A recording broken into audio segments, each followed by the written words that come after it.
Toro Y Moi Sandhills EP review. Let's chat about it. Hey friends, what's going on? John here from What's Spinning, here tonight to chat about this latest EP from Toro Y Moi. You know him probably as Chaz Bear, aka Chaz Bundick. He's been at it for years, and he's been somebody that I've followed for quite some time. If you've watched the channel before, you know I was a big chillwave guy, and in the early days of my chillwave obsession, Chaz's music was, meant a lot to me, whether it be the causes of this album or Underneath the Pine. I did really love where he was going, but as chillwave slowed down, Chaz did not stop putting out music. As a matter of fact, he's kind of shifted his sound a lot more than I've realized. I mean, we got a real strong taste of indie pop and dream pop and neo-psych on his What's For album.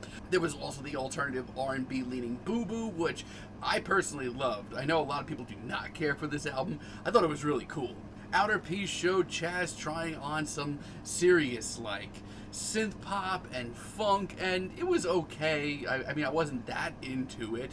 And his last album, I thought was just kind of okay too. The Mahal album, which showed him breaking into some psychedelic rock, which, there were great ideas there, but I think my point is Chaz has moved around a lot. And, if you don't like a sound of his these days, usually on his next album, he's going to be trying something completely different. Now, he dropped this new EP, Sandhills, completely out of nowhere, and listening to it the first time, I was completely shocked because this is a hard left turn for Chaz. Now, this EP, it's a big left turn for Chaz. This is an EP that's very short, it's very sweet, 5 tracks, about 15 minutes long, and it is completely inspired by his recent move back home to South Carolina, and clearly the man has been boning up on that classic Alex G, that classic Bandcamp Alex G days. We get tracks here like the intro, Back Then, which is just incredibly lovely. It's a very stripped down indie folk ballad.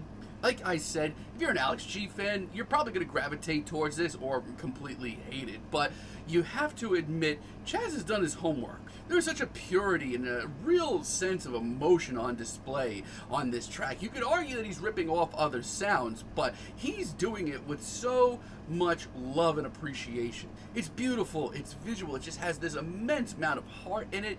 I think it's really well done. Sidelines, on the other hand, is even more stripped down. It's airier, it's sweeter on the ears. But the storytelling here, and this just immense sense of youth and innocence, is what really winds up just winning me over. There's a serious sense of nostalgia once again, and Chaz is hard.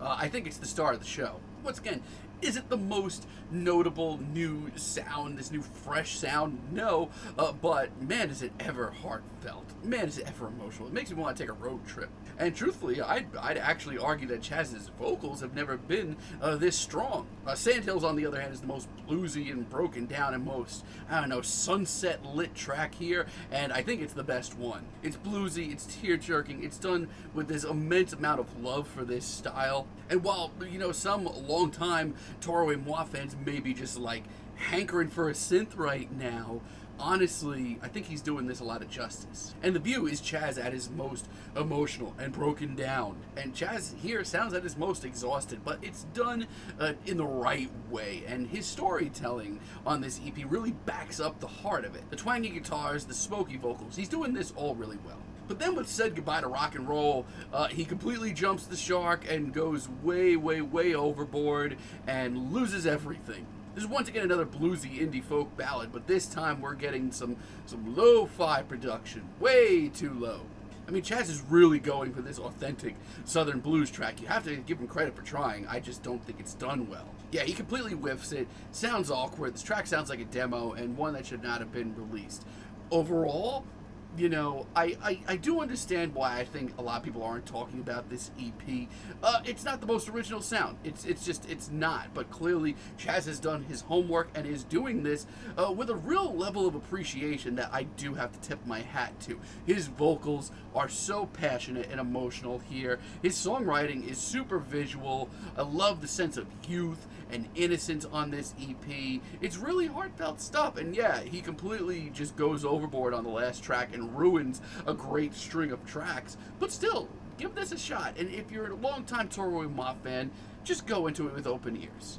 feeling a strong 7 on this EP. Let me know what you all think down below. If you like the video, be sure to give us a like, give us a subscribe, and let me know down below what you would like for me to chat about in the future. Until next time, have a great day, friends.